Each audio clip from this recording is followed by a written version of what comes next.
Ng'omuwendo gw'abaana abatasoma mu ggwanga olw'ensonga ez'enjawulo gweyongera. Kino kyaviirako ebitongole eby'obwannakyewa okweraliikirira olw'ebiseera by'eggwanga eby'omu maaso bwe binaabeera.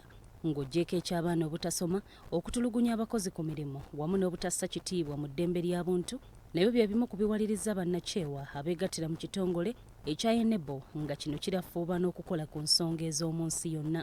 We twogerera ng'aba Eddemba okuva mu ggwanga lya Belgium bassa omukago n'eggwanga Uganda okunnyikiza kaweefube ow'okulwanirira eddembe ly'abaana n'abakozi.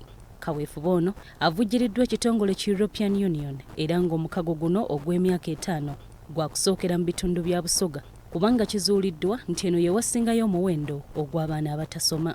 Mu bubaka bw'atisse minisita akola ku nsonga z'abakadde okuva mu minisitule y'ekikula ky'abantu Mafaabi Kidudu ne Betty Amongi bategeezezza nti omukago guno gujjidde mu kiseera we bagwetaagira era gwakuyamba bangi naddala abavubuka n'abaana. I am aware, however, that despite these benefits, there are cases of violations of human rights by some businesses. These negative occurrences include use of child labor, especially in farming and mining sectors.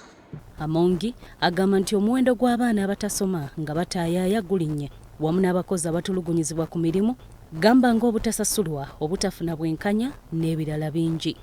Violation of rights of workers, discrimination against women and other vulnerable groups in the business sector, environmental degradation and pollution, as well as land conflicts caused by the increasing demand for land by businesses. Yakulira akakiiko k'eddembe ly'obuntu Mariam Wangadya ategeezezza nti ekitongole ky'amawanga amagatte ki UN kyavaayo dda ne kiwa lipoota ku nsonga eno. But also provided them with a practical blueprint to fulfill this responsibility.